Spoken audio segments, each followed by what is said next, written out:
Well, I think first step would be for these groups, people to report from these groups. I mean, some brief reports, right?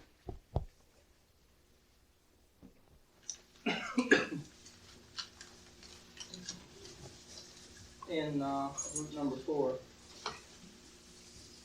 the first question that came up is not only how can we use the things that we've been talking about in these past few days, but can we use them at all? This was sort of our point of departure. And if we can't use them, then what did we come for in the first place? And someone responded to that by saying that daily life is like a laboratory, and that in fact we can apply these questions in our daily life. We can work on catching our assumptions. And someone pointed out that the outer conditions in this circumstance, everyone is somewhat amenable to what we're trying to do. But in outer circumstances, it might not be so conducive to this sort of investigation, that people might not give you any support for it and you might withdraw from trying to do it. And then a question came up, how is it possible to always catch all of your assumptions? And then a further question, well, who is the entity that would catch the assumptions so quickly and do something with them? Who is the observer? And can we go right to the heart of that question of the entity or the observer and deal with that assumption? And then the further question was, is even that an assumption, that there is an entity that's trying to do any of this? Then we sort of shifted directions, and someone pointed out that not all assumptions are dangerous, that it's the psychological assumptions that are dangerous, that functional or practical assumptions are necessary, but not psychological assumptions. Someone used a phrase that I thought was well put. They said that the hidden parts, the things that we don't want to look at, are well kept, tidy and well kept. It's quite a nice phrase. Then someone pointed out that being in a different culture acts as a different mirror, acts as a good mirror, that when we travel to another culture, we can see things that often we can't see when we're in our own culture. And then there was another point made about culture shock, that often we try to get over culture shock rather than to understand what it actually is. Then another point was, we may see these prejudices in another culture, the assumptions, but it doesn't do much just to see them. So what's the problem there? We say what we want to do is see these things, but then when we see them, or think we see them, nothing happens. Why is that? Then the question came up again, how can I look all the time? If I'm preoccupied with my reaction to something that someone said to me in a direct relationship, if I've gotten angry, how can I watch that anger? If I watch the anger, then I don't have any relationship with you, was the point, right? And then a further point was made, well, if you're angry, you don't have a relationship anyhow.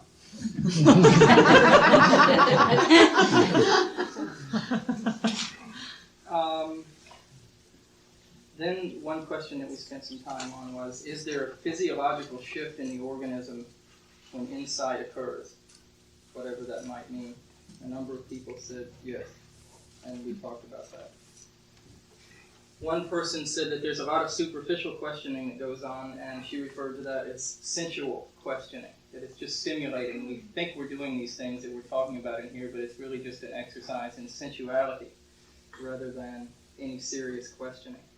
And that led to another point, the last point really, that we need both intensity and playfulness to do this. If we're just serious and just intense, maybe that's a bit slanted too much in one direction, that it has to have elements of intensity and play. And then the final point was, we have plenty of homework. Very good. Next one.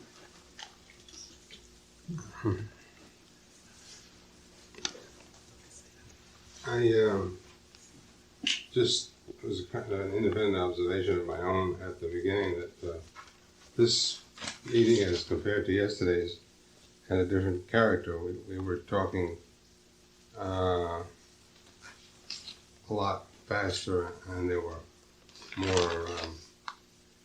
There were more independent conversations among us. It started with somebody inquiring as to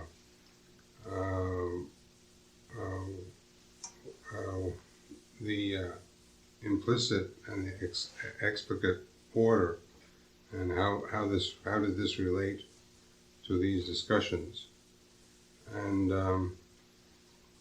then one person in the group attempted to give an idea of how the relation might, what the relation might be, and there didn't seem to be a uniform agreement on that, and we sort of agreed that since it hadn't become a major topic of discussion, that we would drop it. And then we got into the question: is the ego real?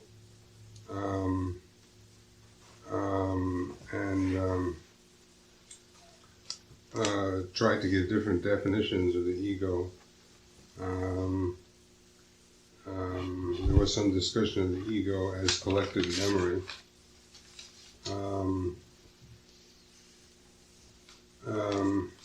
Somebody commented on the fact that the discussion seemed to be different today, and another person said, well, why don't we just let it take whatever shape or form it takes.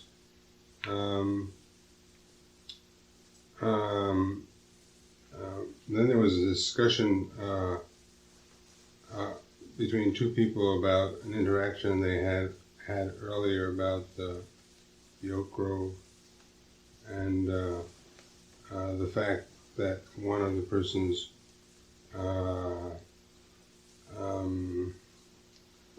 had felt emotional about another person's remarks or comments about the oak grove, and there was a discussion about the fact that that person had some kind of identification with the oak grove, and that was part of that person. And then we went on to discuss what gives the ego power. How does the assumption come about? Does the ego exist apart from assumptions? Then there was a discussion of an entirely different concept of ego structure, having to do with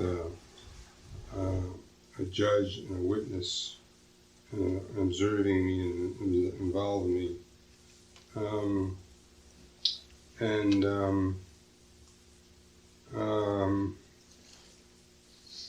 Then somebody commented that the fact that thought has great power is related to the fact that many spiritual doctrines are based on the power of thought.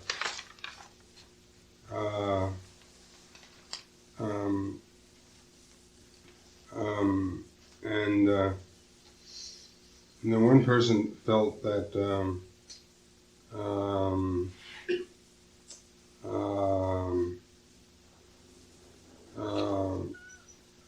it was that luxuriating in pleasant emotions, holding on to an emotion or an unpleasant emotional reaction, binds you or connects you with another person.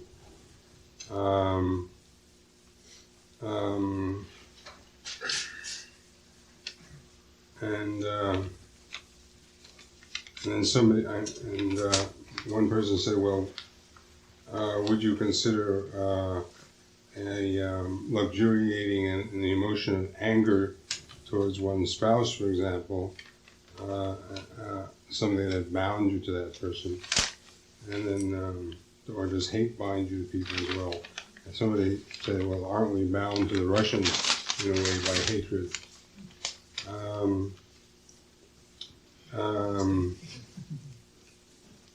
I guess that's enough, most of it. Yeah. Next one. What? next one is? I think we had quite a rambling discussion, and I didn't take very good notes. But maybe one of our groups could offer something. I don't have much to say besides we touched on topics of enlightenment,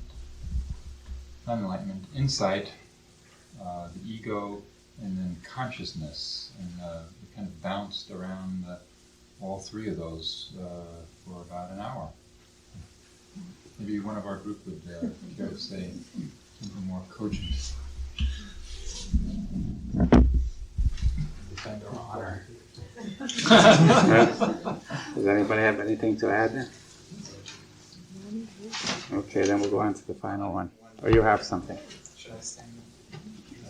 Yes. Joey, you took no notes. No,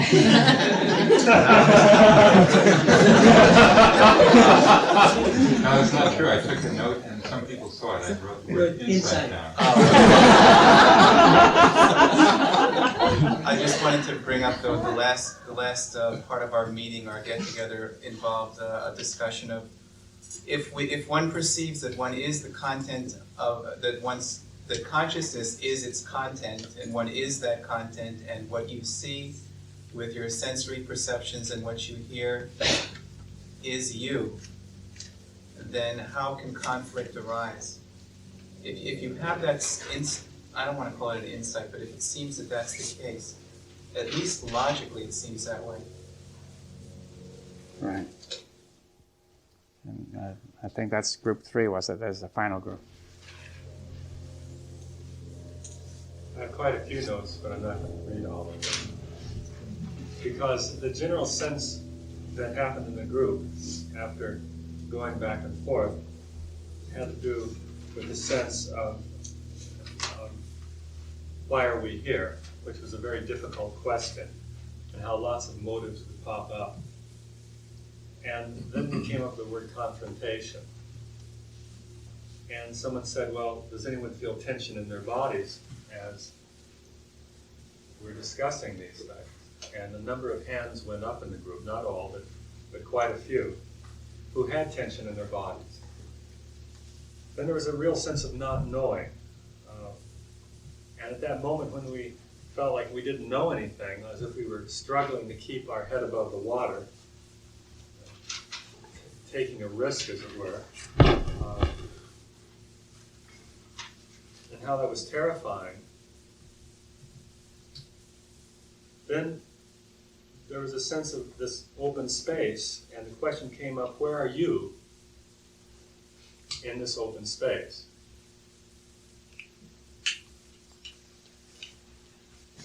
And then we arrived again at an uncomfortable spot,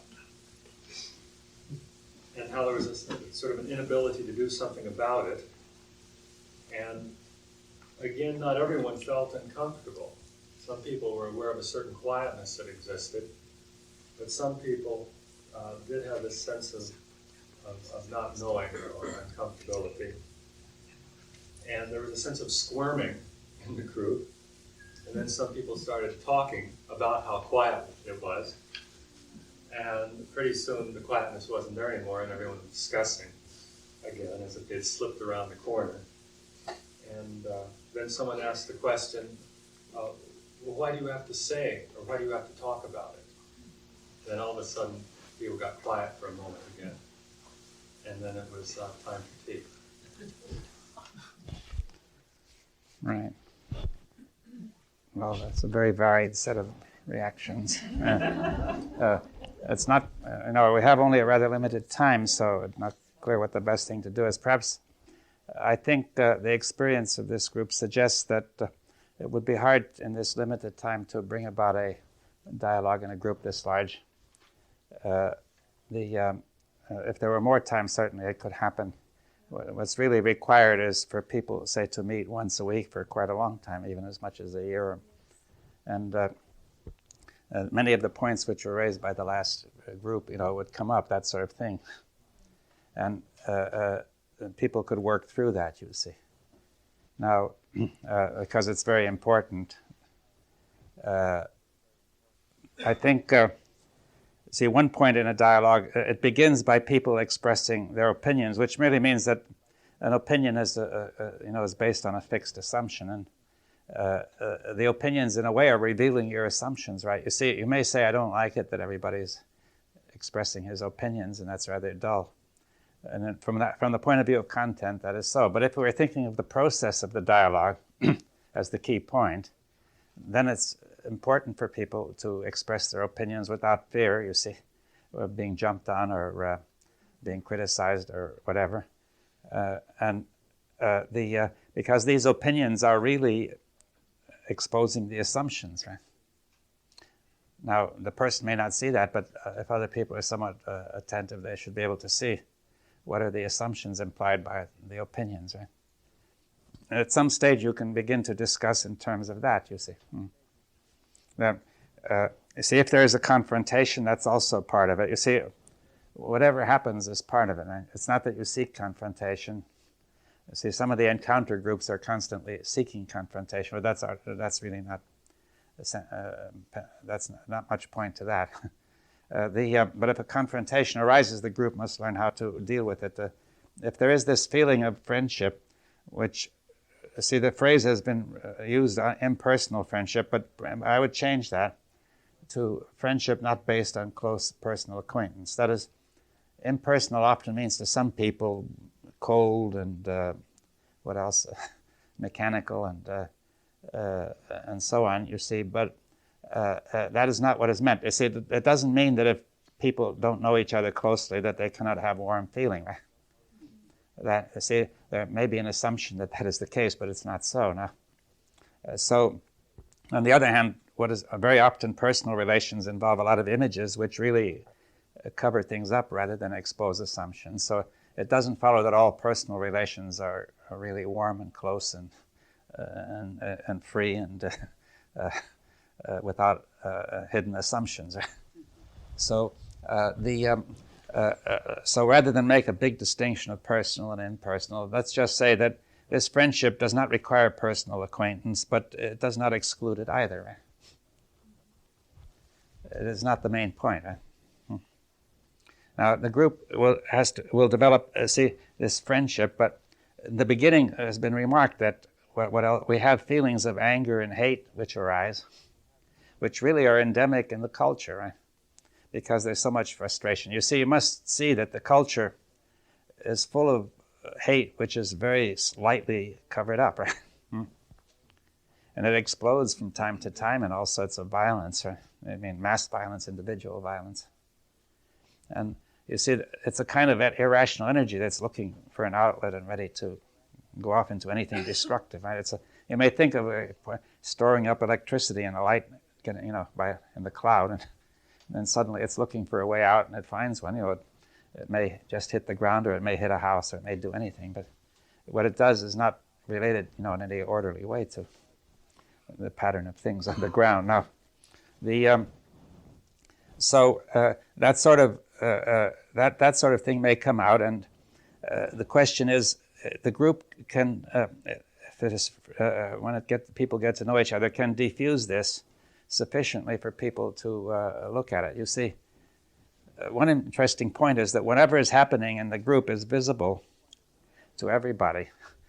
The feelings are not just had by those people who happen to be talking, but everybody shares them. Everybody shares the thoughts, and the thoughts are expressed in words as well as gestures. And so therefore, people can see the process, right?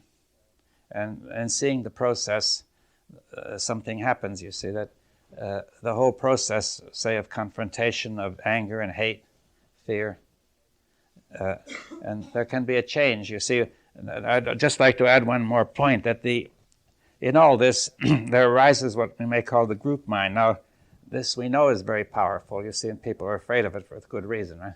You have the mob mind, you have the wherever it was, the Munich rallies of the Nazis. You can see that tremendous power of the group mind there when they said Sieg Heil. And now, people are afraid of it, but in a way you could say that if 100 or 1,000 or 10,000 people are asserting an assumption it has far more power than if one does. Now, and if they're asserting that this assumption is truth and so on. But on the other hand, the group mind may not necessarily be destructive. Suppose we say we have 30 or 40 people who have gone through this frustration and anger and so on, and have this kind of friendship and trust. And then that group mind will be of a different quality of intelligence. And it will be more powerful, perhaps, than the individual mind, if it in a different order of power. You see, so perhaps it would be a power great enough to affect the course of events, either, by the usual channels or by some unusual channel. You see, the mere fact that such a mind existed would already affect people to some extent, because this would already constitute a demonstration that certain assumptions commonly accepted are false. That, you see, that is, it would alter the general social assumptions about the mind. Right? I think that the question of dialogue is really of key importance. That is, we have not only the individual approach to the assumptions and to the mind, but also the group approach. A very powerful group approach might affect the mind, the culture, and the mind, the general mind, in many deep ways. You see, you can see that the mere existence. See that we have seen this in destructive ways mostly, like the existence of the Nazis had a tremendous effect on the mind of the German people. Right? Now, it liberated tremendous energy, actually, if you think of it. There are not all that many people in Germany, yet they were a threat to the whole world, right? Had the events gone slightly differently, they might even have succeeded and lasted, and done heaven knows what, right?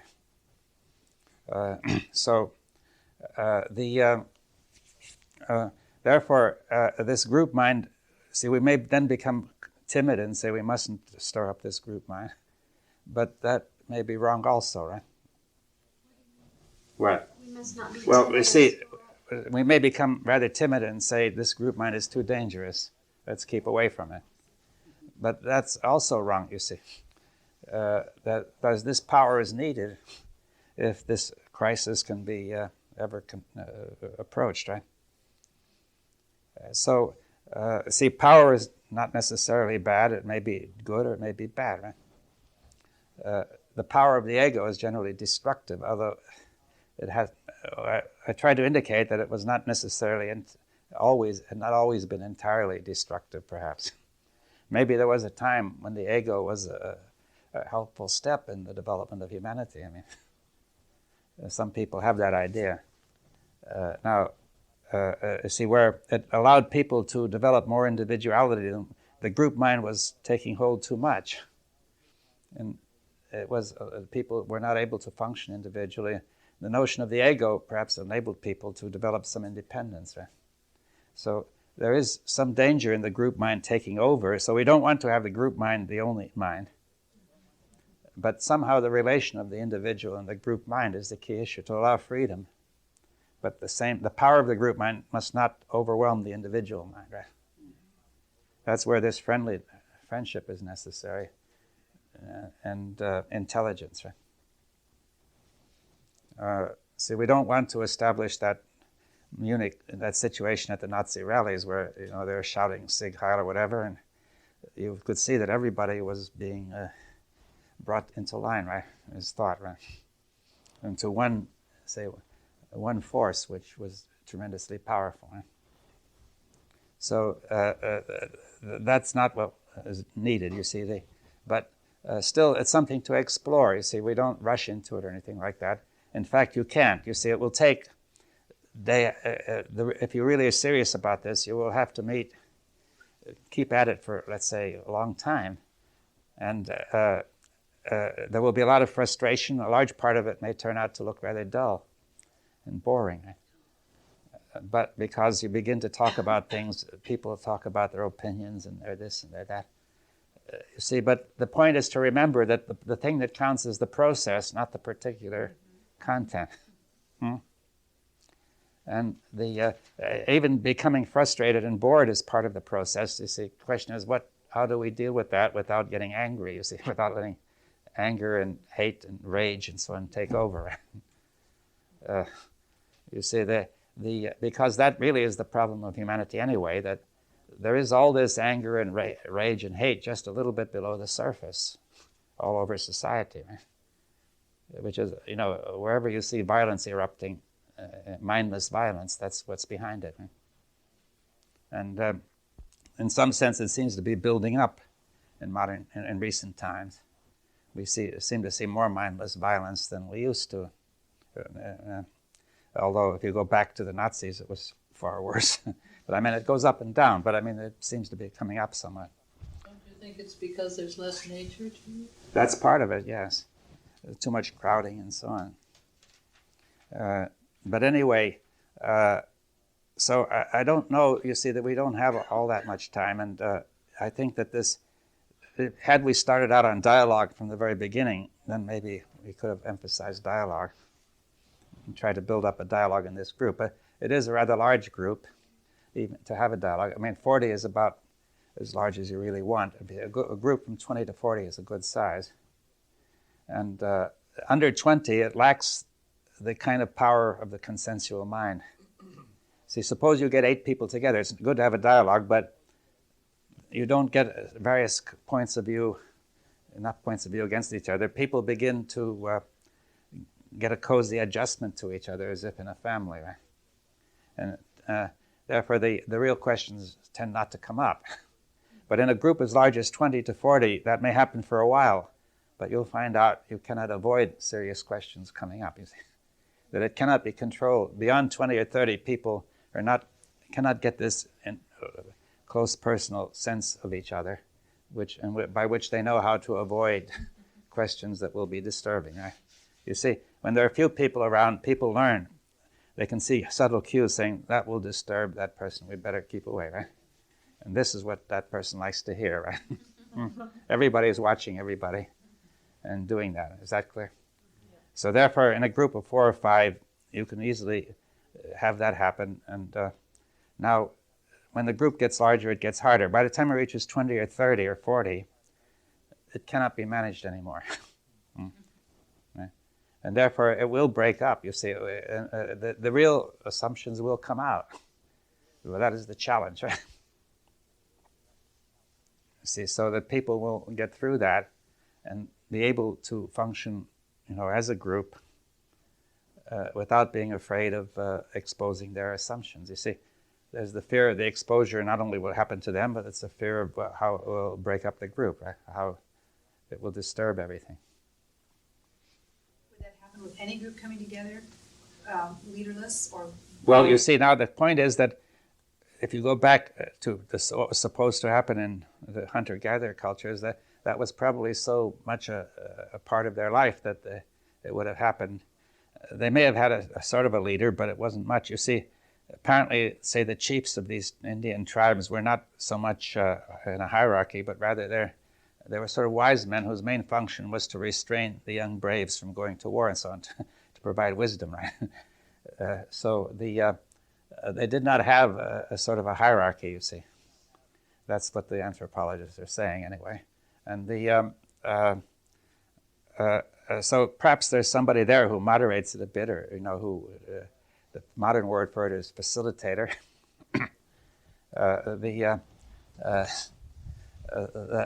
That requires, for quite some time, it will require that, you see, because we don't really have skill in this. We don't know the art of dialogue. You see, because of our culture. In our culture, that is never learned, right? In fact, in our culture, it is not encouraged, and it is implicitly highly discouraged, because you're encouraged to be competitive and to put your point of view and so on. And is it a dialogue when it's one person attempting to relate to the group?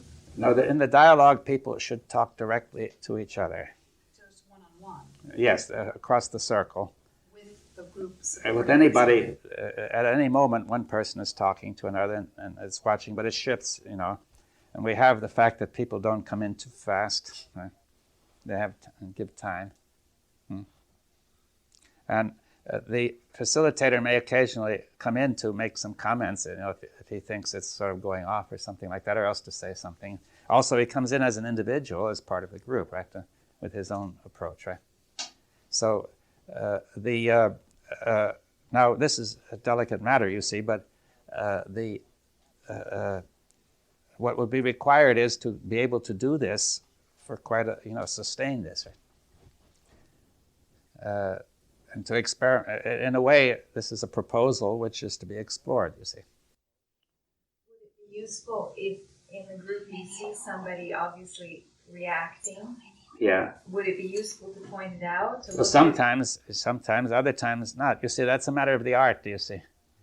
I mean, you can't make a technique or a rule as to when and where and how, right? Because it's too varied, right? When you say art, you mean a sensitivity. Yeah, well, that's what I say. Art is this sensitivity moment to moment to what fits and what doesn't. That's the artistic attitude, right? Whereas the technical attitude is to lay down a rule. What would be the value after a year or so of this? Would it go on indefinitely? Would it have some strength? Yes, I think after a year or so, if you could do it right, the group would have a really friendly feeling. It would be able to, people could then talk directly with each other without reacting. You see, if somebody is, for example, is dominating the conversation, it will be possible for somebody else to say, I think you're dominating the conversation, without rancor.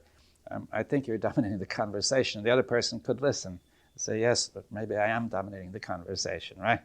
And I say, I have some assumption as to why I'm dominating it, right? You see, I think I've seen this happen, at least in a preliminary way, and I think that sort of thing could happen, you see. Saying that, see, in a group at this stage, if somebody come up and said, I think you're dominating the conversation, there would be an explosion, right? Because of all the assumptions that are challenged, right? So the assumptions about the ego. But you see, this whole thing is changing the ego, right? It's making it less dominant and creating a group mind which is in danger of becoming another ego, but you have to be careful and watch that too, right? Would there be a natural progression in attempting to do this between talking, okay, we're in a circle, there's 25 of us, and I'm making a comment and I make it to the entire group, which is different than looking directly at... Oh, you could do it that way. It's a matter of art, you see. It's like an artistic question. You can't say beforehand what's the right... Sometimes that move is the right move and sometimes the other one, right? It doesn't matter if you make the wrong move because that is part of the learning too. I guess the reason I'm asking and sticking on such a small point is because of your eloquent teaching of us the roots of all the words, and I'm thinking dialogue. Yeah. It always seems like it's two or one-on-one. So to my mind, there's a different energy when I'm speaking directly to you or when I'm speaking to 40 people. Yeah, well, but you see, the time would come if we got to know each other a bit and could trust each other when you could speak fairly directly to the whole group or to anybody in it, right? So the group then becomes as one. Yeah, and it doesn't matter. Sometimes it's to one and sometimes it's to the many, right? So it goes from the many to the one, you see, and it's a sort of a flow between them. Distinguish between group mind and consensual mind? Well, I don't know if I would. I just use those words, you see. People use the word consensus, but that may not be the best word. We could suggest a group mind as another word. It's something which we don't really have a good word for because we're so far, our culture is so far from it, generally speaking. I think Krishnamurti used the word elite. What? The word elite, he used that word. Well, but that suggests somebody above, you see. Yeah, he said it was a very unpopular word. You see, I don't know if we're above or below. You see, I'd say the group mind is quite different. In one sense, it's far above anything which humanity has generally achieved, right? If you want to put it that way. You see, you can't say the Nazis had a kind of group mind, but I mean the kind of group mind we're talking about is far beyond anything which has been at all common. Right? Maybe it has happened here and there, but it is not the common sort of thing. Right? So if you say the elite is the uncommon, what about things? I mean, I'm just trying to think of episodes in historical episodes where something similar to what we're calling dialogue has actually happened. I'm thinking of Plato's dialogues, for example, which I don't really know if they're dialogues or not, or really philosophical expositions. The other thing that comes to mind is the writing of the Constitution, the people who got together and created that. That was a remarkable collection of individuals, and Well, it may have been. You see, that's a conjecture as to what happened. You see, it's not clear about Plato, about Socrates, because to a certain extent the whole thing may be a creation of Plato. You see, that he put it together as an artistic piece of work, and we don't know exactly what actually happened. The getting together of the Constitution may have had some of that in there, but you see, it was limited to that purpose. You see, some such spirit has been present in groups in various places in history, limited to that purpose. When the purpose was gone, it fell apart. Right? Now, but we're saying this is not wedded to any purpose. The process itself is what counts. I know historically there was a tremendous feeling of friendship among the people who drafted the That's right, yes. But then we're trying to say that was a step, but this is a further step, which is a group not attached to any purpose, which therefore it's a different principle. It's essential that this principle will have, once it's set up, will be able to continue, because it doesn't depend on having a certain purpose which would disappear when your purpose was finished. You see, because we say the process itself is what counts. In the same sense as saying, what is the purpose of my existence? You see, if you try to say that, then you get into trouble, right? You say the existence itself is the purpose. So, therefore, we would say that rather than saying that groups have a purpose, rather saying that the meaning of this whole group is part of the meaning of life. To say that life without this is really impoverished compared with what it is with it. I don't want to get too into this, but there's a lot of people have written, for example, about how is intimacy developed, and they often talk about intimacy develops through constructive confrontation. Now, it seems to me that type of intimacy is a very closed intimacy. It's just the two people are confronting each other. Whereas what you're proposing is not really closed intimacy, but an open intimacy or an open friendship involving a larger number of people achieved not by confrontation, but rather by dialogue. Dialogue. It will include some confrontation, but that's only part of the process. And you see, some people have used a word like communion, you see, saying that might be the ultimate meaning of it. But you see, but since that has so many religious connotations, it's a little troublesome to use that word. You said there was a value, perhaps, to society in having this kind of thing happening yesterday. Would you be talking about a dialogue with, say, 25, 30 people around 50 years of age, or 30 to 50? And the same group went on, say, for 20 years? Not necessarily. You see, let them go on for a few years, but maybe they could start other groups and so on. Yeah. You see, they might get closed if they carried it on too long. They drop off here. Well, I don't know, but they might begin to form a nice closed circle if it went on. We've been doing this at the atrium for about 3 years now, and we have noticed a difference, just particularly recently, that people seem to be dropping their the constant confrontation, the constant reaction. You seem to be able able to move in different ways. So it flares up. Yeah, flares Yeah. up too. It gets very explosive sometimes too. So. Yes, well, that's the sort of thing, that happens. And you see, so, yes, well, though, I think, let's see, it's 25. 5. See, I think the best thing to do would be, if we're going to have a sort of a brief halt, to have it now for 10, 15 minutes. And then I would like it, the last thing to do, see, people have raised the question about the ego, to try to go more into the question of how this ego structure arises and so on, because many people have asked that. And I think that the exploration of dialogue is a very interesting thing, and but it would require somewhat more, especially in a group this size, somewhat more time than we really have. I mean, I think you may have done some of it in the small groups, the way it's described. Okay.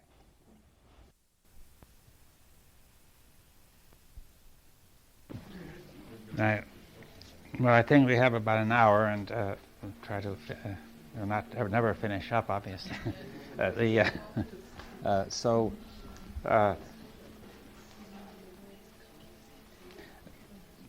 I think there's been a lot of interest in the question of, what is the nature of the ego, or if it indeed exists or anything, and it's connected with the question of the individual. You see, as I said earlier in the day, the human being has 3 dimensions, if you want to put it that way, aspects: the individual, the socio-cultural, and the cosmic.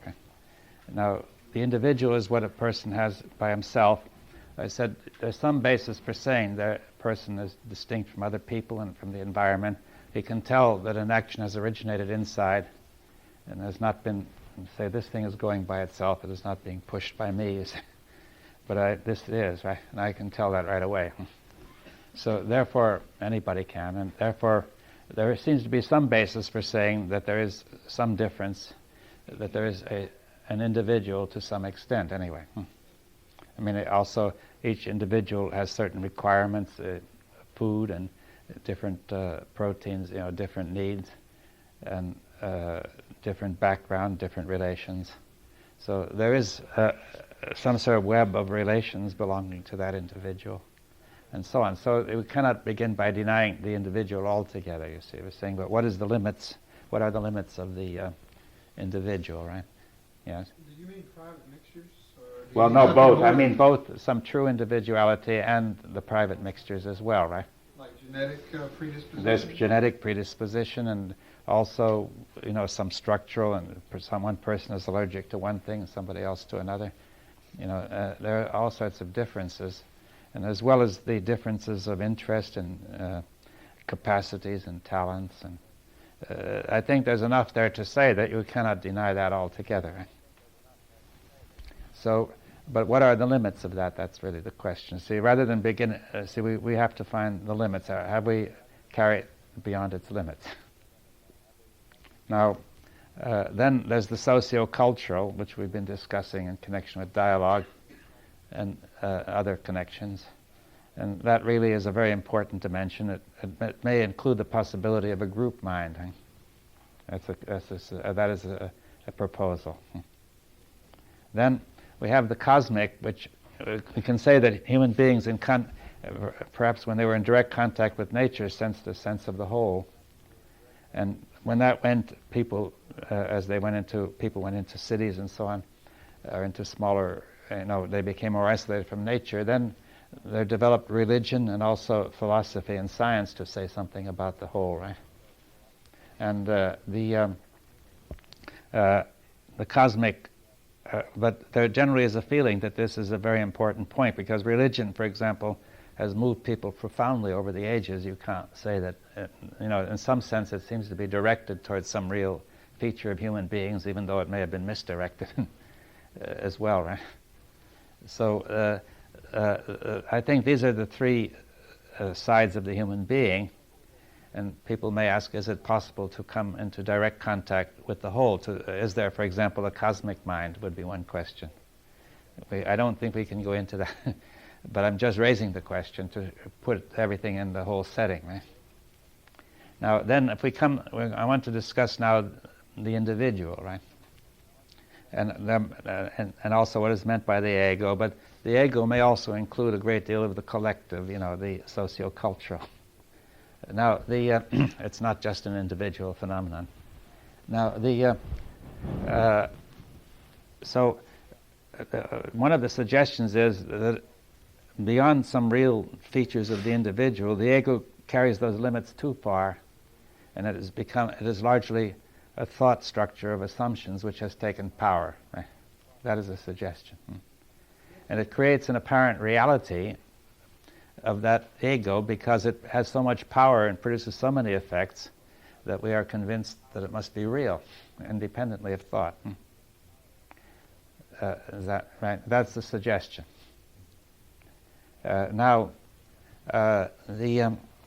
But then we have to ask, well, how does thought take power? You see, we said assumptions can take power.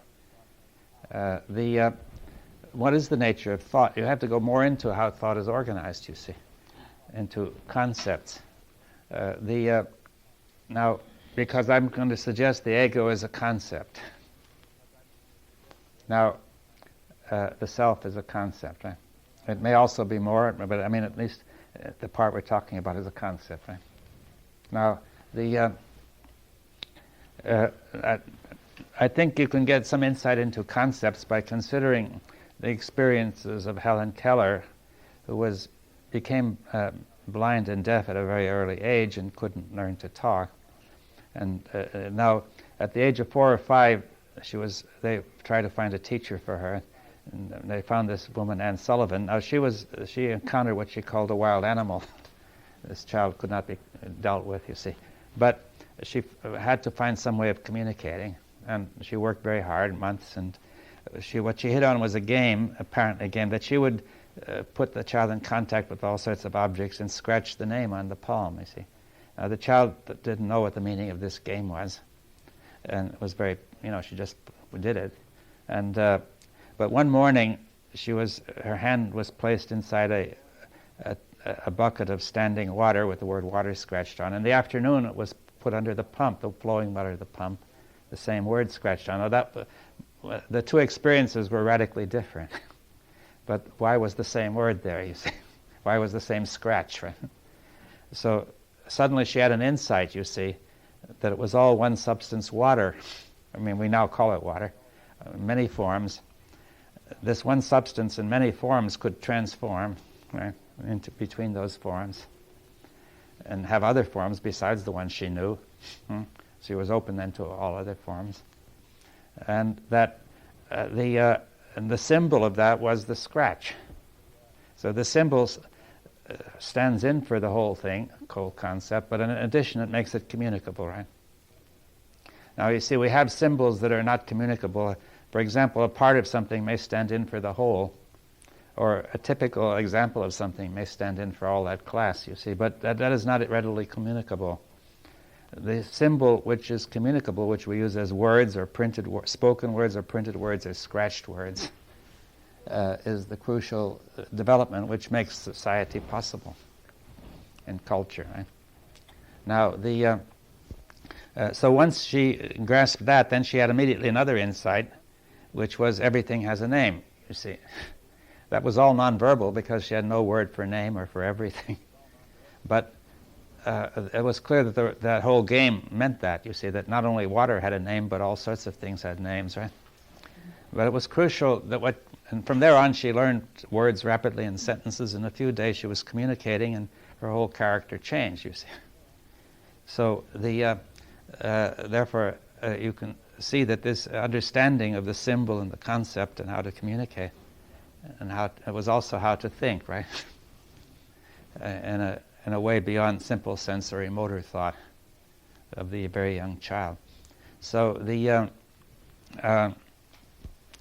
now this was a tremendous revolution in her life and in her character and her nature. Now but it's worthwhile reflecting on it. What does it mean, you see?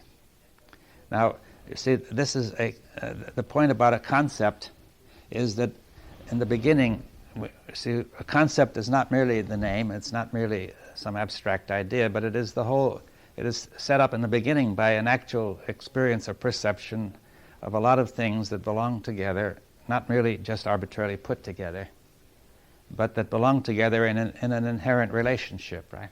Possibly of transformation or some other one. Is that clear? Say all the different examples of water belong together. Now, you have to form the concept correctly. You see, if she had been exposed to water and gasoline together, it would have been a wrong concept, and she might have then drunk gasoline and poured water in the gas tank. You see, the formation of concepts correctly is crucial. See, therefore we can form concepts of nationalism and separate nations by the concept and put together those in that nation. That may be an incorrect concept, right? But but it's a concept clearly. Now and it has a name, you see, which is crucial. Now the name stands for the whole process, right, of the meaning, right?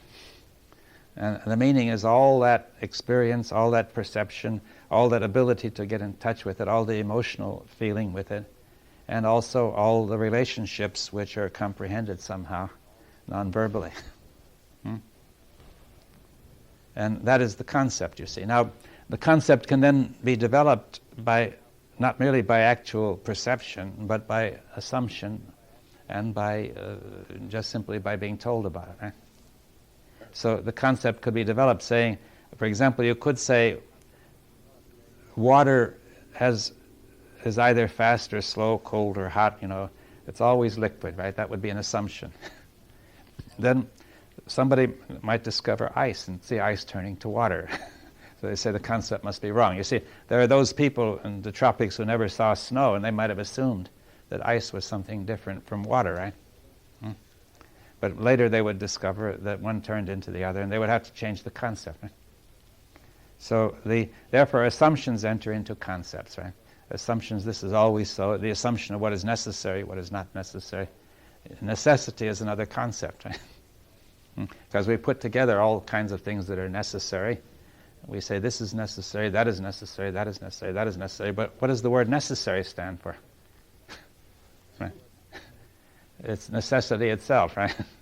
What is necessity? It's a concept. But what can you feel what the meaning of the concept is?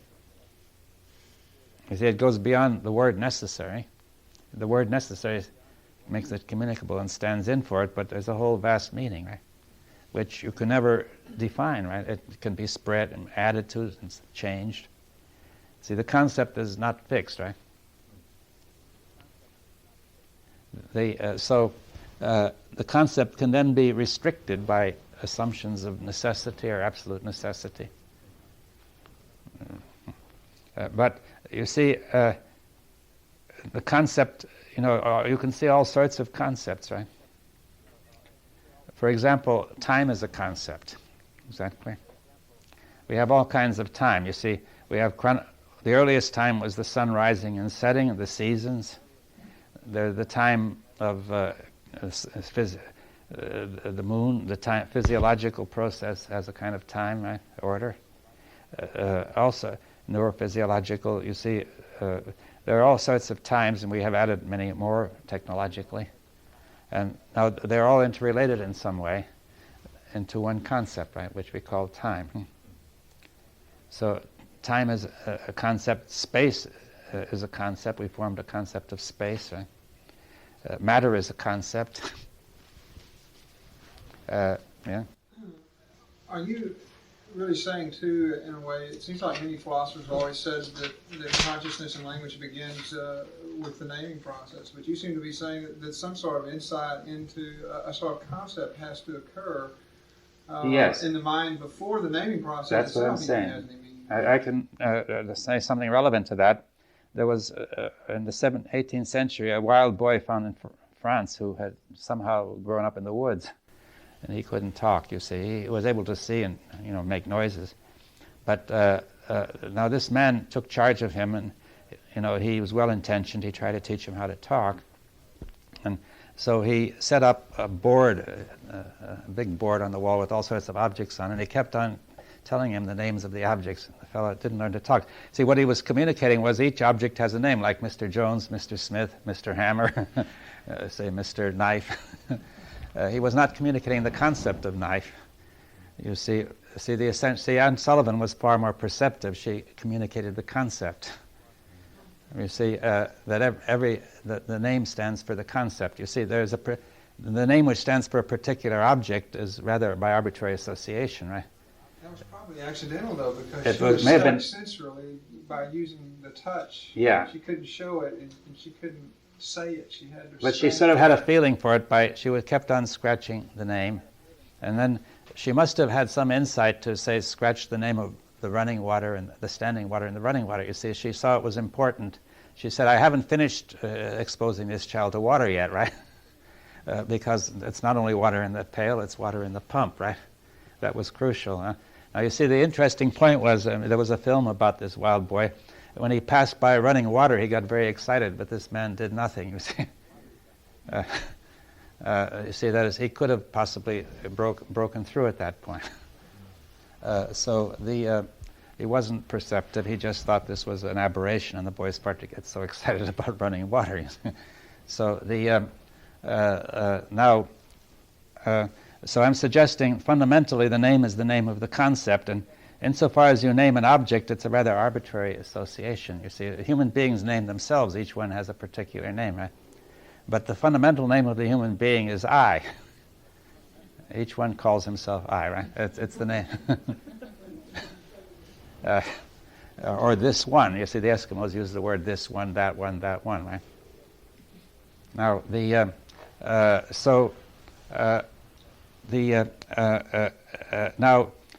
but you can see that if they use the word this one, then the fundamental name is anyone, you see.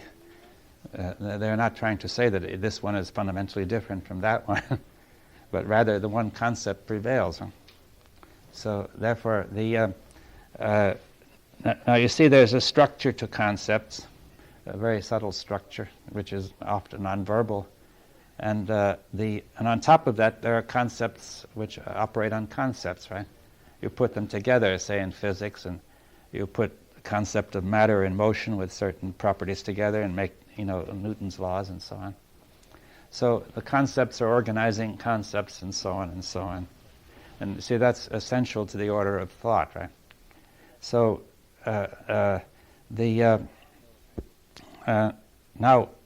the concept is not just then the name, or just it includes some sort of abstract thought about it or a picture image of it, but that's only a small part of it. You see, it's only the tip of the iceberg. Right? So the whole process is a very big process, and it includes the whole body. You see, the concept is how to come in contact with the object and how it feels and what muscles are involved and what sensations are involved, and so on. You see, so it brings it all together. The word concept is based on the same. The root is capture, to hold, accept, and con means together, right? So it holds all this stuff together, right, in an orderly way. The percept is also captures, but it seems to see the concept puts it together by thought, right? The percept is the immediate perception. But in fact, our actual experience of the two is never separate, right?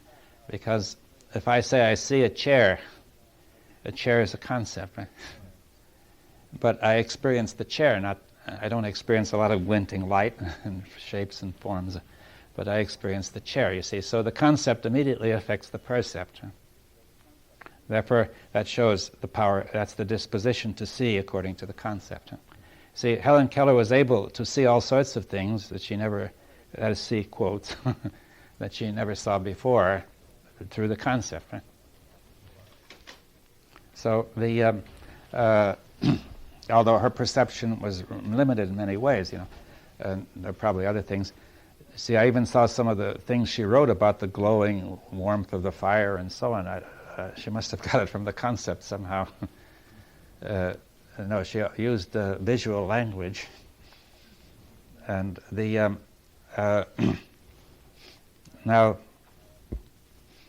and she became, quite good, able to write, she went to the university and did all sorts of things, you see. But I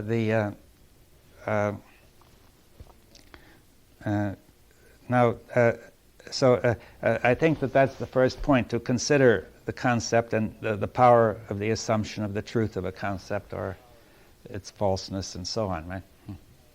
And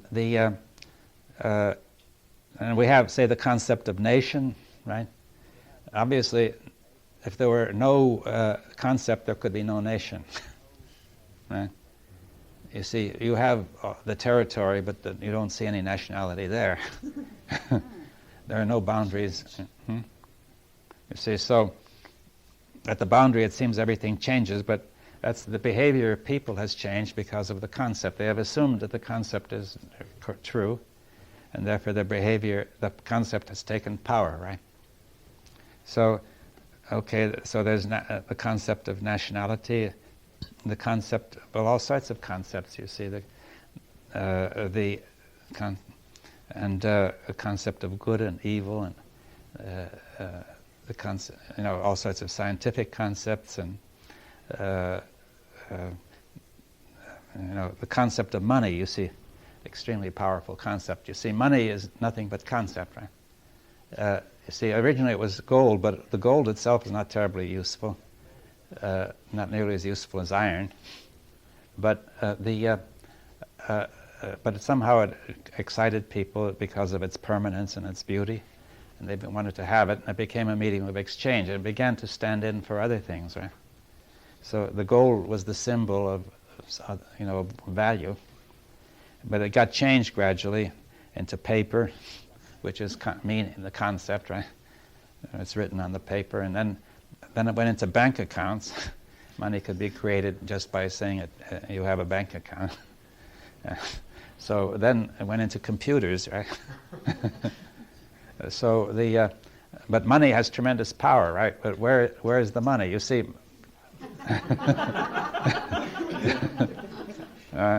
you will not find it anywhere. You see, we don't depend. It says on a dollar note, you will pay you. The government agrees to pay the bearer $20.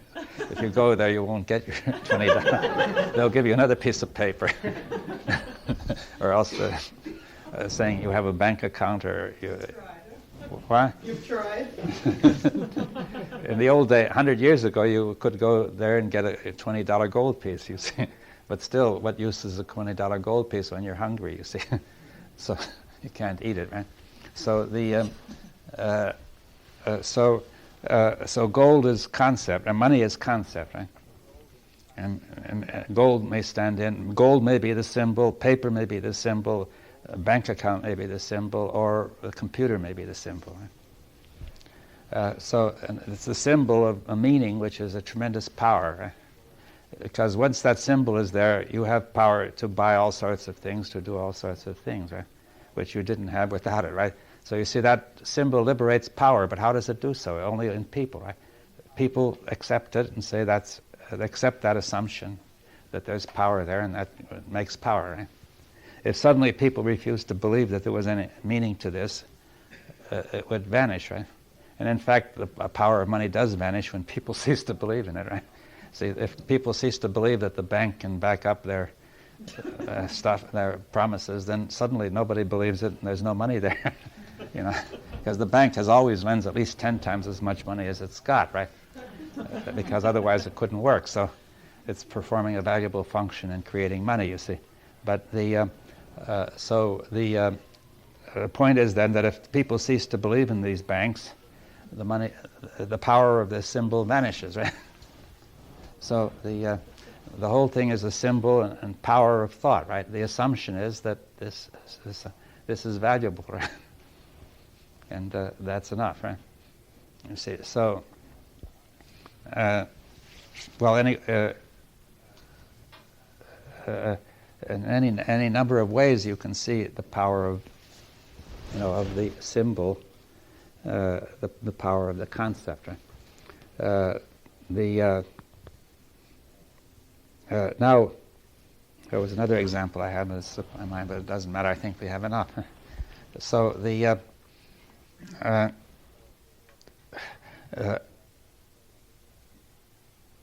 Yes, so the concept, it makes possible our whole society.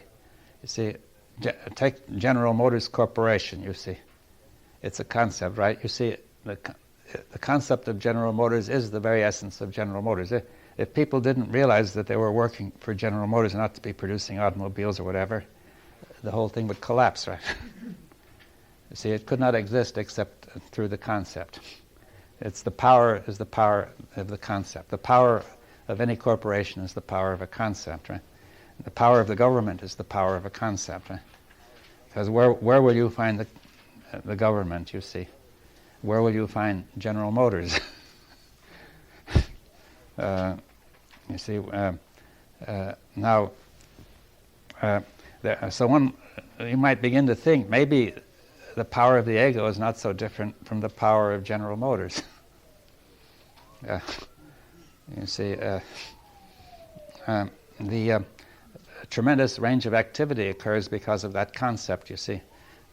All sorts of cars, very visible, tangible automobiles are being produced in large numbers. People are going to work there and making their living at it, and they're organized, and there are people, doing this and that. Secretaries are typing letters, and bank, all sorts of things. Raw materials are flowing in, and finished cars are coming out. And but the whole thing would vanish without that concept. Now,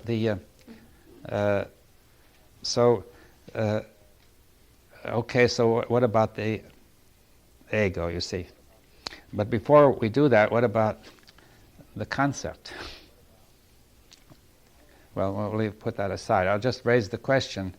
We have used the words concept of this, concept of that, concept of that, concept of that, and so on. Now, suppose I ask, what is the meaning of the word concept?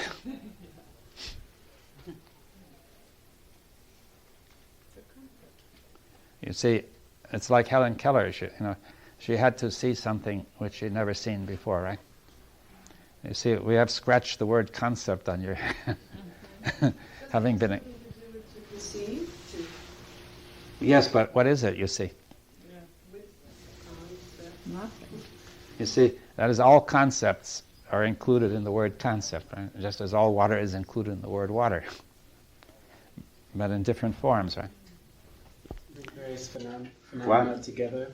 What? To bring various things together. Yes, but in a certain relation, the things that really somehow belong together, and because of their essential property or their essential quality. You see, so I'm raising the question of what is the concept of a concept. Now that may seem a little difficult. A picture in the mind. Well, I don't know. You see, Helen Keller's concept of water was a very big, was a really nonverbal understanding of the fact that there is water, right? Now, can we see a concept with equal reality, you see? That is concept just an abstraction, or is there really a concept, you see, as there is water? It feels less tangible because it feels like it's an abstraction, but it's got energy, whereas water, you can see it and feel it. I don't know whether you can see and feel concept, but you can experience concept. In some way, perhaps you can experience the process of the concept, you see. That, well, perhaps we'll come back to that. You said we don't want to dwell on it too long. Isn't a concept also a construction of you might say molecules or wiring in the brain? Well, that would be an assumption. You see, we don't know. We don't know exactly how thought works. You see, or what is the real origin of the whole thing. You see, modern scientists may tend to assume that, but there may be more to it than that. You see, that is, there may be more to the mind than is commonly assumed. But you see, we don't have to assume that. To ask you don't have to assume the molecular structure of water to ask, what is the concept of water? You see that can be added to the concept of water if it turns out to be the right thing to do. But see, before that you say, what is that feeling inside which we get when you think of water? You see, all water, the waterness of water. You see, the quality of water. Now, is there a quality of conceptness, you see? Concept. A translation of something into something which the mind can manipulate or deal with. Well, that's really one of its results, but you see, you wouldn't define water that way. No, but the concept of water is different from water itself. That's the right. Concept is something which the mind can remember, can think about, can create experiences from. Yes. So the concept is different from water, but when we come to the concept of the concept, it's not clear what the difference is between the object and the concept. Right? See, there is a new problem here, that when we discuss the concept of water, we can say the concept is here going on in me and the water is out there, but I can also have the experience of water and the perception of water. Now, I wonder if it's possible to have an experience in the perception of the real activity of the concept beyond the symbol, right? We have to be doing it right now. The Yeah. question would ask us to, something has to happen in the mind for us to answer that. Yeah. Well, I'm just raising the question, you see, which you can ponder over, at your leisure if you like. If you see something now, that's fine, right? You see, saying, we may get a sort of a feeling that something happens which, may be nonverbal, but which is in some way similar to what happens when, say, Helen Keller would grasp the whole concept of water, right? So can we grasp the concept of concept? That's a far more difficult thing, I think. But is it the same as asking what do all concepts have in common? well, yes, but you see, you don't really ask what does all water have in common to get the concept of water. See, that was not the question that Anne Sullivan was raising, but rather she was exposed to water in several contrasting forms and got a sudden perception of how there's one concept which interrelates all and how they transform, right? Now, the concept of concept would have the notion of what is, for example, the process by which concept is generated. Abstraction. Yes, but I mean can you come concretely into the awareness of the process of abstraction? You see, abstraction is a concrete process, is what I'm saying. See, is that clear? That if abstraction were only an abstract process, it wouldn't exist, right? Classification, this is something that goes on in the head, specific. Yes, but, well, perhaps we'll come back to this later. You see, it has to do with the question of the observer and the observed, in the sense that if we talk of the concept of water, we know water can be seen by the senses, right? And felt by the senses. And the concept, in some way, grasps its qualities, right? But if we talk about a concept, it's an activity, we said. But we don't normally see this activity. We only see the result. But we may feel the meaning. We may feel that, you see.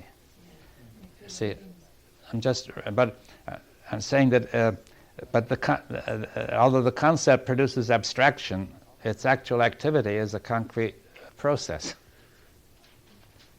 The process of abstraction? Yes, is concrete activity. And can we sort of get a feeling for that concrete activity as we do for the concrete activity of water? So I'll just raise the question now because, see, it's important in discussing the ego. You see that the thought process really is the activity of this concept, right? And of organizing concepts, organizing each other, and going on and on, and producing, which includes the physical activity and the emotional and so on, right? See, we ask, what is the thought process? It must include all that. Now, so let's begin to now come to the concept of the self, right? Which, you see, comes by considering all the different aspects of myself when I'm here yesterday, today, in this case, this situation, that's a bit like Helen Keller with water, right? So I assume that there is a self behind all that, right? And also, other people being similar, I say there must be a broader notion of the self, which includes all people. And we'll call that the concept of the self, right? Now, that concept of the self, see, it must include the idea that the self has existed, will exist. It includes time, right? If you said, I only exist at this moment, it wouldn't be nobody would regard that as a concept of the self, right? But next moment, I could be anything else. Right? So it seems essential, in fact, to most concepts to say that the thing continues to exist, but especially the concept of the self. Now, so we say the self has an identity, right? That not only it continues to exist, but there are some basic qualities which remain the same, by which it is identified. So that's part of the concept of the self, all of that together. Now, okay. Now, this concept of the self has activity, right? Just a great deal of activity, emotional. You see, it's connected with your experiences of what's inside and what's outside and all that. It includes your tendency, your possibility of becoming hurt, angry, pleased, and so on. That's one way by which you know you're there. So, now the concept of the self has a great deal of activity. It's also regarded as its very definition makes it very important. Is that clear? It's at the center of the whole existence. Right? You say, I am here, the source of all the activity of the body and so on, the one who everything is coming into. Say, the very young child, for example, according to people like Piaget, must feel that he is kind of one with the universe, but a sort of a unique center. Right? And according to Piaget, he only gradually learns that other people are centers too, who are similar to his own. But obviously people don't learn that very well, because people still behave as if they were the unique center of the universe, right? That's part of the concept, right? See, in other words, we will behave according to our concept, which is assumed to be true, right? This concept will take over the behavior. Is that clear? Just as any assumption, you know. So therefore, if the concept assumed is the self is the center of the universe, the unique special center, which may be a tendency that every young child has at a certain age, then that will be, the activity will correspond to that. And then society tries to teach the child that he's not the unique center of the universe, but it seems that this lesson is rather poorly learned. Right? Because the ego seems continually to behave as if we're under the assumption that it is the center of the universe. It is uniquely special and so on. It could be rather poorly taught. What? It could be rather poorly taught. Yes, but it's people who don't understand it are trying to teach it, and they can't do it, right? So so you have this concept of the self, which has a great deal of activity, because if you say, I want the self, part of the concept of the self is the self needs this, right? I need this. The name of the self is I, right? The name of that concept. So you say, I need this, right? Which means the self needs this. By the way, the word self means one of its roots is root meanings is the quintessence, the essence of the essence, right? The thing itself, right? So the very word self means the essence of all the essences. Now, therefore, if we say I, if we identify that with the word I as the name of all that, so therefore that makes I stand for something extremely important. And therefore, very great power is liberated when anything is assumed about it. It's apparently in a central position, you see, because it's located at the center of the field of perception. You see, each person has a field of perception which is centered on the body, right? So the way we experience the world is that we are the center, right? That's the first experience you have. It's only later thought tells you you're not the center, right? Or else it tells you any place can be taken as the center, right? Another person is also the center. But that's understood later, you see. Now, and imperfectly. So the point is now that that's the concept of the self. It has a lot of power, and that power not only manifests externally by all the things people do which are attributed to the self, right? But also internally by all the feelings and the states of the body, the tensions and so on, the adrenaline, the neurochemicals, the emotions. And therefore, it seems the activity, what I'm proposing, that all that is the activity of the concept of the self. Just as General Motors, all that's going on in General Motors is the activity of the concept of General Motors, right? Are you saying that the concept of the self is at once pre-verbal and verbal? Yes, it's non-verbal and verbal, but every concept is of that nature. But you see, we may assume tacitly, society or culture may assume tacitly a concept as either only verbal or only images, but that's only a part of the concept. So it's both. Yeah, and it goes into the whole non-verbal structure, and eventually it comes out and manifests. And it's still an extension of the concept. You see, this object is an extension of the concept from which it was made, right? The whole of civilization is an extension of the concept.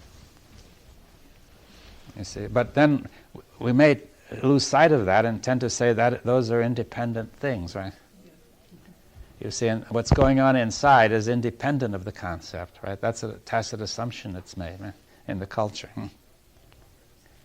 which the child learns very early. He may even invent it for himself. It may be natural to assume that, because it's all going on inside the body. And if you say, where would the self be? If it were a real one, where else could it be but inside the body? So if there's something very powerful going on inside the body, it would be most natural to assume it must belong to the self. It's a very easy mistake to make, right? What would be what other choices do you have? You see that you don't, unless you can merely propose that it may be the concept of the self, but it's not part of our culture to believe that the concept has any real activity at all, right? See, it is part of our culture and most cultures to say that the concept is a very abstract, ethereal thing which does nothing. It is used by the ego. It is produced by the ego and used by the ego for certain purposes, right? In other words, the picture we now have is that the concept is a product of the ego and is a tool of the ego, right? Now see, the way it's assumed and attributed is important. If you're watching a television image and the bell rings, well, you may look, a telephone bell rings, you look into the image to see if somebody's answering the phone. You see, the assumption is that the bell is ringing in there. Actually, no bell is ringing at all if it's coming from the set. But you experience it as if it were ringing in there. But if nobody gets up to answer that telephone, you begin to wonder if it's not coming from your own telephone in the next room. But then you experience it quite differently, you see. So before you have actually gone to the next room, you may get the feeling it's your own telephone that's ringing. You experience it that way, right? So therefore, the experience is according to the concept, right? Now, therefore, if you have the concept, first of all, the concept will produce an activity. It stirs up the body and the emotions and all that.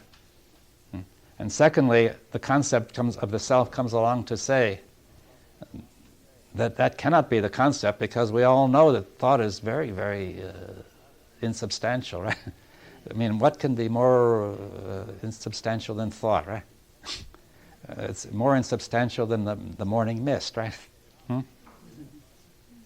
How could anything that insubstantial explain all this that's going on in the body? How could it be the source of it? You see, so therefore the assumption, the concept of the self is built up by the assumption that all of this belongs to the real self, the essence of the essence, which makes it even more important. And the concept is merely telling the self about all this, right? The self is elaborating the concept in order to think about all this, right? So the picture is turned around to say that the concept of the self is a very insubstantial thing produced by the self for the sake of enlightenment of the self, right? Well, the self is, all this is happening to the self. The self is the experiencer of experiences, the thinker of thoughts, the doer of actions, right? Is that so? Could you say that again? What? The last. Yeah, the self. I'm proposing this picture. You see, this is a sort of a story we'll consider, right? That the concept is very active, and it stirs up the body and produces results outside the body. And there is an assumption that thought is a very insubstantial thing, right? It's, perhaps spiritual or whatever, you see. Now, all this is going on in the body: anger, fear, tension, pleasure, also activities. And therefore, in forming the concept of the self, a further thought arises, the assumption, right, that all of this is the self. It could not be just the concept, right? It must be the real self, which makes it very important. And then, what is the concept doing? We're also aware that there's a concept, right? We say the concept is something going on which is produced by the self, thinking, who is doing the thinking, right? In order to get some enlightenment or information as to what is going on, right? Is that clear? Are you saying that what the self does is turn things around? It's created by thought, and then it puts itself in a position where it identifies itself as an autonomous agency which is creating thought. Yeah, that's right, yes. I say that, and that mistake is not an unnatural, it's a fairly natural mistake to make considering the whole situation, right? That the thought originates in something which really looks very insubstantial, hardly more than a word or a vague feeling. And then when all of this other stuff appears, it's only natural to assume that it's going on inside the body where the real self must be, according to our assumption, right? And then the next assumption is most natural to say, what is the origin of this concept? I say it's the real self that is producing the concept. It's reasonable. I say we wouldn't expect a tiny little concept to produce a great big real self. It seems much more reasonable to say there's a very substantial real self which is producing this very insubstantial concept, right? Right? Right? And we say, therefore, the real self is the producer of concepts, that is the thinker. The real self is the one who experiences the feelings. And just as the real self is the place where the telephone is ringing, you see. The real self is the doer of actions. Actions coming out of the body are being done by the real self. But we know that the concept can do all this.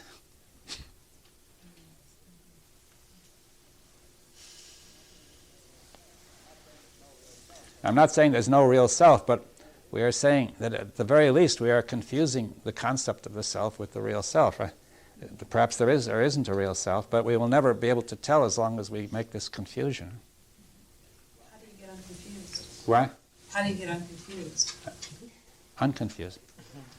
Well, no, you see, the first point we're trying to get is really to get this picture, you see.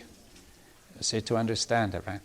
You see, this is a tremendous overturning of what we have been exposed to from the very beginning of life.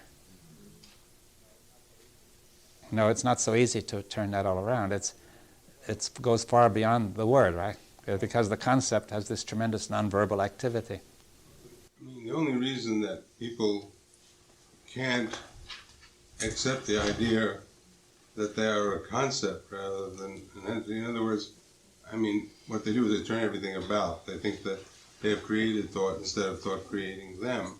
But why can't we just assume that creation of that concept that thought has created is the self? The only reason we can't accept that is because it's something that our structure won't buy, so to speak. Yeah, because you see, the concept of the self has all this activity, and a part of the concept of the self is all this is very significant and important, and therefore, as soon as you begin to see that all this is a concept that doesn't have that significance, and therefore it starts to die away. Now, therefore the old brain begins to object, saying all these good feelings are going, and all sorts of objections arise to defend this structure against further perception, right? But there's no reason to assume that there is any other self. There's no reason. There may be or there may not be. We don't know whether there is or isn't. We have no reason not to. You see, at this stage, we may say, okay, let's leave it open. I mean, that would be the best thing. We don't really know. But at this stage, while we're so absorbed in the concept of the self, that we could hardly hope to even do anything about the question. Now, it's something like being in Las Vegas and all the electric lights are on and you can't see the universe, you see. So all of this has to die away before we can see whatever is really there, right? See, I'm not saying there's anything. If this concept of the self could simply change itself into a concept, that it was a concept, then we would have no problem, right? We would say maybe it's useful to have this concept up to a point. I would say it's more than useful. I would say it's essential. It may be essential to have the concept, but the concept must form a correct concept of itself as a concept. But it is now treating part of itself as if it were not a concept, but something essential, right? Quintessential. You see, and that confusion will produce a tremendous activity, a tremendous power, right? I am the center of the universe, but I have nothing but a concept. And then you have all of this confusion in there, and a lot of ego defenses, like you were saying. The whole defense structure immediately puts up its dukes and said, I am terrific, let's not have any of this concept stuff. Yes, you see, in a way, once the concept has been identified with you, which includes the body, the self, therefore, if there's an instinct for self-preservation of the body, it will be immediately transferred to preserve the concept, right? So therefore, it will be a resistance fighting to the death to preserve that concept, right? Actually, it will retreat to a higher self and the Atman and whatever is necessary to get beyond the level where it can be questioned. That's right. See, the old brain is fighting for life, you see. It says, as far as the old brain is concerned, when this comes in, the old brain says, you are threatening everything that... And therefore, it's a fight for life, you see. Every means, or you can adopt any means whatsoever to defend, right? Because everything is at stake. All is fair. What does it do? What does the old brain do, more specifically? Well, it objects, you see. It says, this takes the bottom out of everything, you see. It won't even let you take it seriously. So it does things to frighten it away from the perception of what's going on. Yeah, and it also may get angry in some cases, or, Frightened, maybe? Fear? Would fear come up? Yeah, fear, anger, various defenses, right? There are people who face it head on. I mean, I read a book by a guy named John Brockman, called By the Late John Brockman. But it's all about how... Well, I don't know. I know John Brockman quite well. I wouldn't take it as an example. I mean, of any particular lack of ego.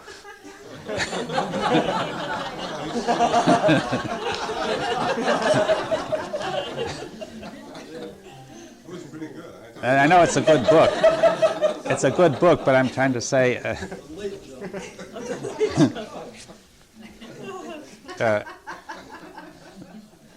see, it's not all that common. See, it's not so easy. You see, I think that what I'm trying to say is that we raise the question: the self is a concept, and is it possible to see that the self is a concept? Right? I've made it as a picture, as a proposal, right? But to translate a proposal into something real is another step, right? You see, now the point is, if we consider how Helen Keller became aware that there is water, it meant actually coming in contact with water in several forms and with the same name. Now, so I'm saying, can we come in contact with the self, with the concept of the self? You see, we have now formed a concept of the self, which I'm proposing is better than the usual one, which society gives you.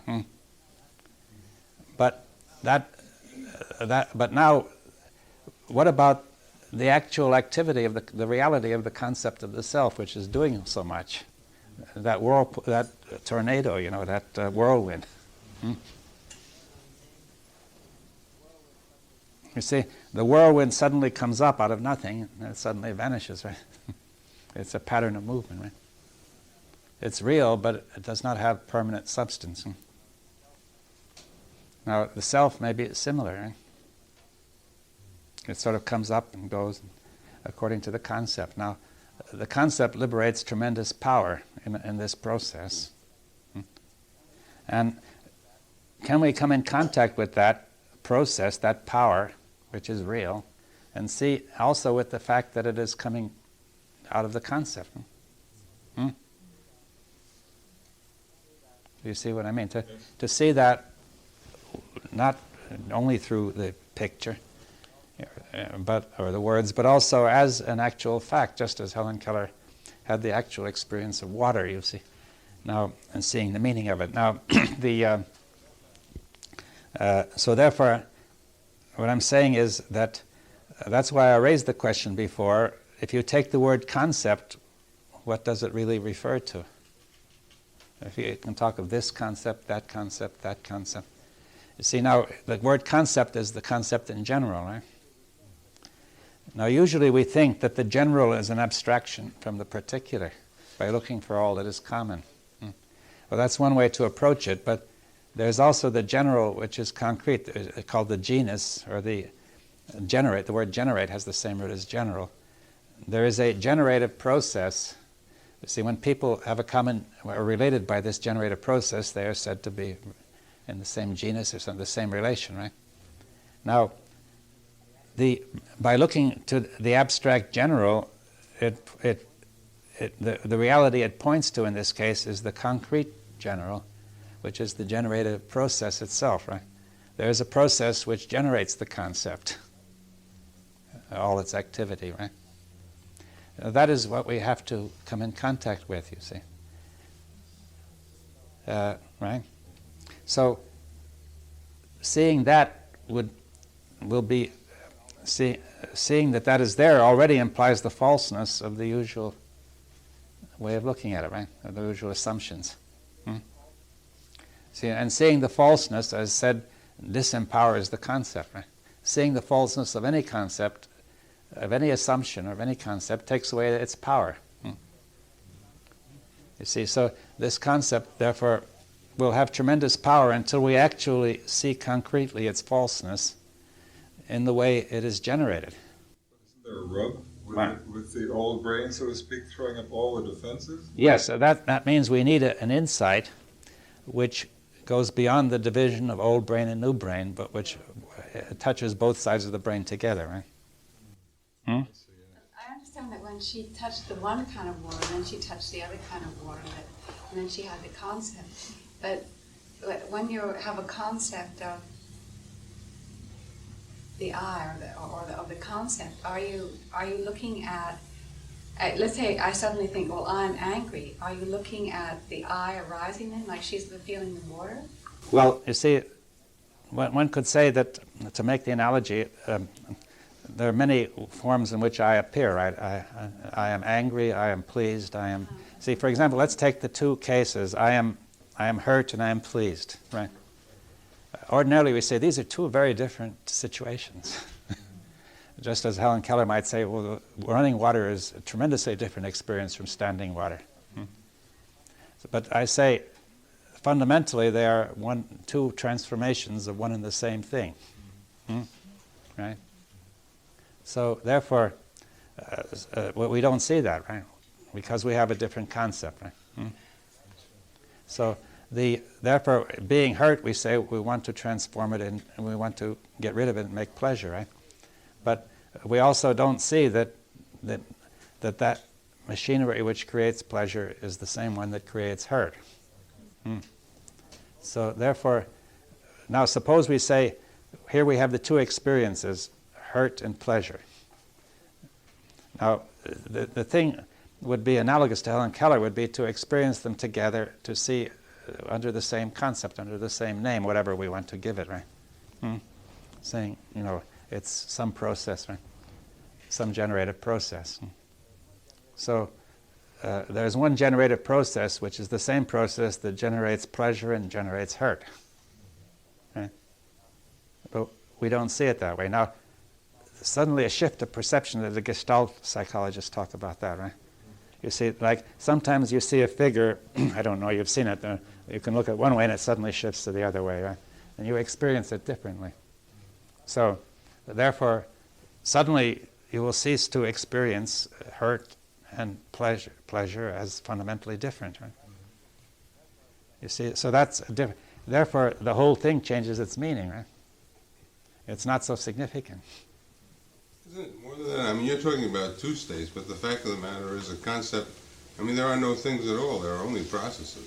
Yes, but in order to get at the concept, we can begin with two extreme states. You see, taking the example of Helen Keller, that it means once you see those two states, you see there are an infinity of states right away. You see, that's the power of the concept, that it shows you that those two are only a part of something much more. So, but therefore the whole thing has not so much significance, right? Because you could be in all sorts of states, but you see, the thing is that if we make the analogy with Helen Keller, we can see that they're an experience of two very different states, which, however, are deeply related. We don't experience them as deeply related to begin with. Now, see, it doesn't seem to be enough to scratch the same name and say hurt. See, suppose the analogy would be, say, you get experience of hurt, we say that's hurt. You get an experience of pleasure, we say that's the same thing. But it's not, at this stage, it's not convincing because there's a defense, right? But still, if you pursue this, you would have to, see, this is something you have to work on by yourself, I think, as an individual. That you watch this and say, if you become very interested in it, and say, it's more important to understand this than whether I'm hurt or not, right? So therefore, we say, I will even call up this hurt, though it's painful, because it's part of trying to see what's going on. Or I will call up pleasure and say, what's going on? You see, say, it may be that I will reduce pleasure by doing this, but I say that is not important, right? You see, that the important point is to see what is really going on, right? To see, which could be said to form a right perception of the whole thing. That only happens really at the time. Yes, but once you see it, you've seen it. You see, Helen Keller saw the meaning of water and the meaning of concept, and that was enough. She didn't have to go through that again, right? You see, she may have made a mistake from time to time on how to do it, but basically she understood it, right? Are you saying that these feelings arise and that they're one and the same? Yeah, they're the same origin, let's put it that way. Same origin, it's the same movement. Yeah. The concept. Somehow there's a concept. But we have the concept that they're different, and that's why we experience them as different. I was thinking it was the word I that was equivalent to water, but it's not. It's the pain and pleasure that's the equivalent of water. Yeah, the pain and pleasure are two forms of water. If you, I is going to confuse you, the name I, because you see, you have to say, we don't have a convenient language for this, you see, but we could name it the conceptual process, you see. How is seeing both of those being the same root? I don't see what that would do. Well, you see, the main reason why it's so significant there is, you say pleasure is utterly different from pain, and the important point is to have the pleasure and get rid of the pain, right? But if they're the same root, then that cannot be the important point, because that same machine which gives you pleasure when one word comes in will give you pain when the bad word comes in. Therefore, neither the pleasure or the pain are very significant. The process goes on, but the whole process is not significant, so it's hardly worth going through it, right? Therefore, do you see what I mean? See, we can get free of that process, which really is a wasteful, destructive process. And it merges in self-pity. What? You've seen people, it merges in self-pity. Yeah, that's another way of trying to increase the pleasure by saying how Poor me, I've been treated very badly. At least I sympathize with myself if nobody else does. And if you point that out to somebody who's in it, they'll become enraged. Yes, because you're attacking the very basis of the essence, right?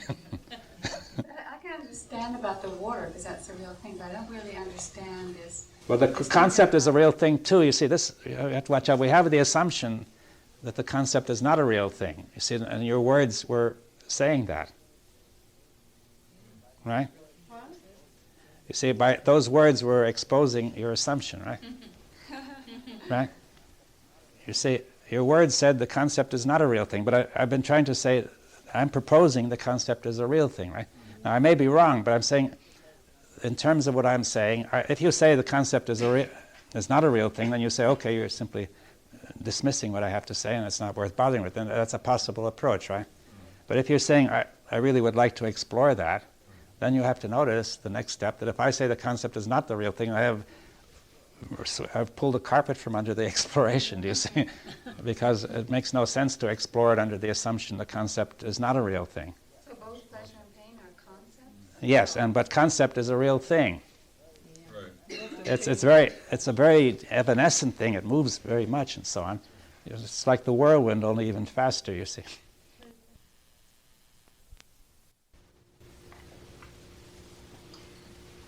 A difficulty with this, though, that I have is that with water, I have the sensory mechanisms to deal with that. But with concept, I don't seem to have the sensory mechanism. Yeah, I propose maybe you do. It's not as easy for me to I agree, but I propose that these mechanisms are atrophied or not used or something, you see. We may not recognize We may not recognize them when we have them. I realize why now, because we think in the way we look at concept, we think it's something not real. Yeah. So therefore, we can't possibly look at it. Yeah, we have already assumed that the concept is not real. That assumption takes power and says it's not worth looking, right? Right. You see, so therefore it blocks you right away, you see. So, Well, what happens to the self if you come to this, if you understand this and come to this realization, I am just a concept? What happens? well, I don't know. You see, that's the exploration. You see that there may be something beyond the concept, but you see, we won't. That may emerge when the concept has quieted down, right? So if the concept is real, it has to carry itself out then. So if you feel pain, you will act out of that. Yes, well, it's something like this. You see, if you see that the bell is ringing, telephone bell is ringing, right? As long as you assume that it's ringing in the image, there's no need for you to do a thing, right? You just watch. After you don't see it for anybody moving, any images moving to answer the image of the telephone, then you say, I must do something. I must go and answer my telephone, right? Because you have shifted your concept. Well, right. If the concept is real, then it must be very dangerous. Because What? if you think the pain is real, then you'll act. Yes, but you see, the concept is real, but at the same time, it does not have a reality independent of the concept. You see, it's a product of the concept. You see that it's important. The concept is real, but the activity is not independent of the concept. You see. It's like a telephone and the TV. Yeah. If there were one. Except there's a thing there. You taking the TV analogy. You are watching the TV, so you can say to yourself, okay, that telephone's ringing there. I'm not going to answer it. So okay, I know that pain is just part of that concept of that figment of thing I've created called self. But there is that observing you that's observing that. Well, I question that. You see, when you're watching the television set, you're not aware of yourself. You're aware of the program, and at a certain stage, something begins to bother you in your mind. Why isn't the telephone being answered, right? And suddenly you feel the urge to. You have the thought it may be my telephone, and you immediately feel the urge to answer the telephone. I think it's the activity of the concept. But you're asking us to attempt to let those, in other words, let the pleasure and pain go. Say they don't really exist. So they exist, but they're the result of the concept, you see. Now you see, if the pain were the result of a toothache, I would say, okay, it's indicating some real thing which requires a dentist, right? But if it's the result of a concept, then it indicates to me that what's required is to stop producing the pain by thinking, by assuming the truth of the concept. But instead, what we say is, I must overcome that pain. I must turn it into pleasure, which makes a conflict, right? Because on the one hand, I'm hitting myself with this pain, and on the other hand, I'm trying to stop it, right? It's like this woman who was hitting herself because she didn't know about her, nerves, right? That she didn't know that her sensory nerves were gone, right? So she was just doing something and turned out to be hitting herself. And then she might be, that was really something that she experienced as an assailant attacking her. And the more she fought the assailant, the more she was hitting herself, right? So you see, that was a really pointless activity. Now, in turning on the light, she could stop that activity, and there's no problem, you see. So if we say the concept of the self has turned off the light of awareness, you see. So you see it at that moment, as that pain arises, you see it for what it is, so to speak. Yes, but because part of the defense of the concept of the self is to turn off the light, right? Therefore you don't see it. Therefore that's really where it requires hard work, right? That there's still a little indication left, even. It isn't entirely gone. So it's not a matter of, yeah. David, it's not a matter of letting go of either the pain or pleasure, but of holding both of them there. Yes, suspending, holding it, and saying, if you don't hold it, you're not going to see anything, right? Could you say that sentence one more time about turning the light on and off? Well, I'm saying that the concept of the self has the ability to turn the light off, you see, to make you insensitive to anything that would threaten it, right? So therefore, it turns off, if we want to make the analogy of the light of awareness, it's constantly turning that off, you see.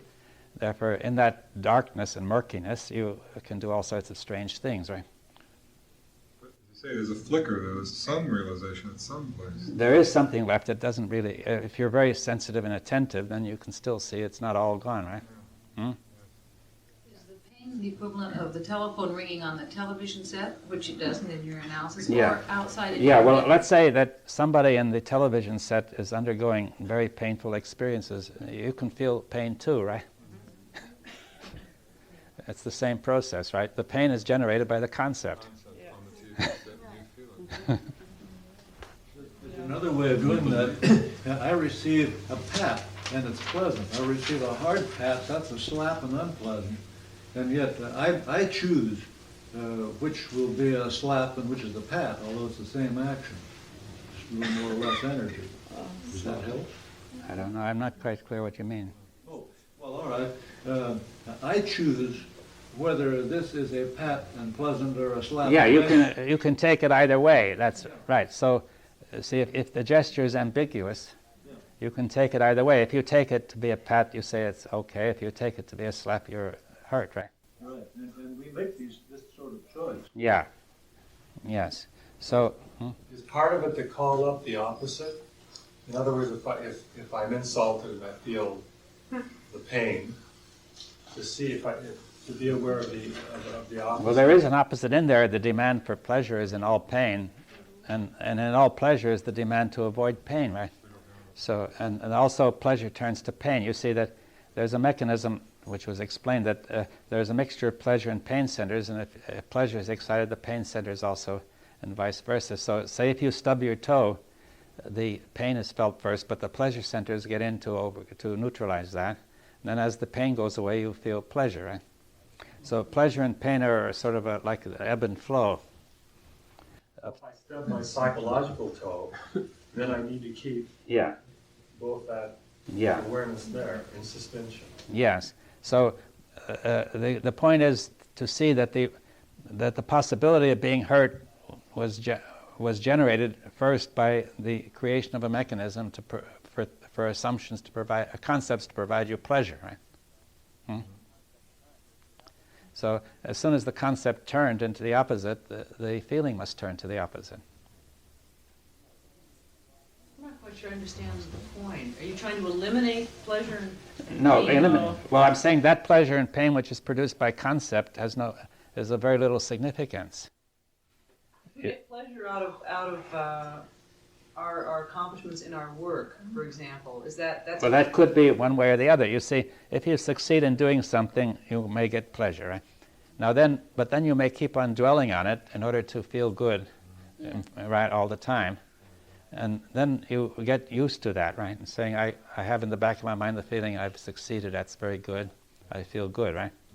And you say, perhaps because you want to overcome some kind of pain, right? Which is in the background. And then suddenly somebody comes along and says it's not so good. You see, that mechanism will then hurt you, right?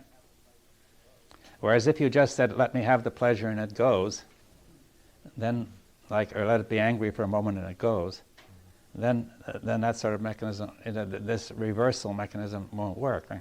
So it's the clinging to the thing that's the problem. Yes, well, that comes from the concept. We cling to it because pleasure is part of the concept of the self. But aren't they all? You mentioned a little while ago tornadoes coming and subsiding. Yeah. And now you mentioned like pleasure comes and then it's over and you go on to something else. But isn't the activity of the self the tendency to link all of these things together in a continuity? Yeah, but the link is the concept, you see. The concept is the link, right? You see, the concept of water was what linked all these different kinds of water, right? The concept of me is what links all of these events. That's right. If it were not for the concept of me, they wouldn't hold. Can you describe what it is that's going to be looking at all this? It's not thought, it's not a concept. Yeah, I don't know what it is. See, I'm trying to say that we have an assumption that something must be looking, you see. But looking is natural. You see, we'll say that this structure is able to perceive, right? Whatever that may mean, right? See, just as we say rain is going on, we may say it is raining, meaning that there must be some entity who is producing rain, right? A rain god, for example, right? Now, on the other hand, we could say rain, you see, rain is going on. So no entity is producing rain. It's the natural process of the whole system, right? So there would be no entity doing the looking then? Yeah, looking is natural. Once the whole structure has been built this way with all the nerves and so on, looking is a natural possibility, right? But it has a physiological component, you would say? It has, yeah. But you think that might be atrophied in many others? Well, partially, you see. That the possibility of being sensitive to what's going on inside is atrophied, partially at least, because the whole concept of the self is always doing that. It can only exist by doing that. And also the whole society has been backing that up, and so that if any individual were to begin to doubt the concept of the self, other people would immediately come in to make it difficult, right? While the process exists, it's atrophied. If it's atrophied, how can it... Not totally.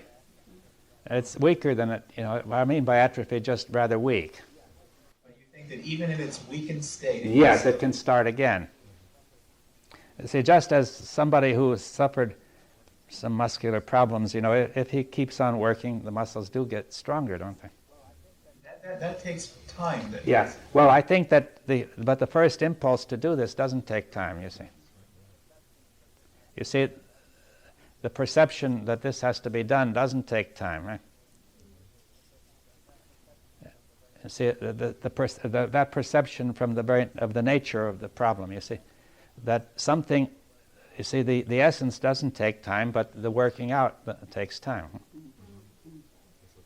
Essence, I mean, if you're sitting, you're experiencing a moment of pleasure, and then you let it go. Is that what you're suggesting? You pain and let it go? No, I'm saying don't let it go, hold it. And be aware of how it all works. You see, being sensitive to the nuances of where it's coming from.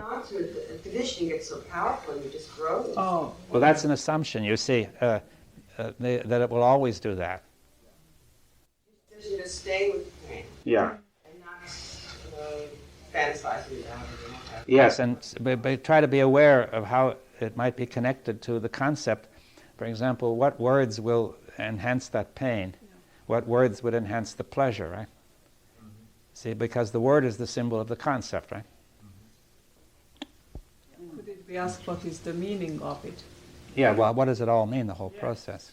And then under this one is maybe something occurs. What? you won't take a part until you're going on and asking what is the meaning or looking into it, what could be the meaning. Then one doesn't take a part either side of it, either with the pleasure or with the pain. Yes, the same way as in dialogue, if there are two opinions, you hold them and don't take either one, right? Yeah. It's similar if I have an itch Mm-hmm. and I start scratching it. In the beginning, it feels quite all right, and I have a pleasure out of it. But more I am scratching it, so I go into it, then it could become a pain because Yes. I don't know where to stop. So if I don't go into any of that, then it could be disappearing with something else could happen, a meaning comes, or a thought comes in my consciousness, and then it disappears. Just like I find out the phone didn't ring on the television, but it rang somewhere else, so I acknowledge it, and that's it. Yes, well, you see, in this case, we say that it was a concept. You see, by thinking about the itch, the concept of the itch increases the itch, right? Yes. It has an activity. Yeah. Right? Yeah. The concept of pain will sustain pain, you see. But the concept of pleasure holds the pleasure, but then you can't hold the concept because somebody comes along and gives you another concept. Yes. Right? Or else you yourself questioned it at one point. But it seems like that kind of things one has to be, it is very individual things to going through any kind of concept. Yeah. You see, this is the kind of work that must be done mostly by the individual. Yes. And but if people are doing this sort of thing and then come to dialogue, I think the two would work much better, you see. Yes. Yes. Okay, now, I think then, unless somebody has another. Yeah. It seemed that as you were leading us through this process, a few moments ago, there was a sort of a frustration, or I'm not able to quite put it together in the group. As if that mechanism was faltering slightly. Yeah. Then it seemed that after that, we sort of slid around that moment of faltering, or that moment of maybe being able to watch that mechanism falter, instead of staying with it, we avoided it, or the group did a sidestep. Would you comment on that? Well, I find it hard to say. I think that all I can say is that this sort of thing is to be expected, whether in a group or individually, that the mind is constantly moving away from the point as part of the defense of this structure, which we call the ego. As this concept defends itself in every possible way, and it uses every trick that it can find to defend itself. And the more thought develops, the more clever it gets at defending itself.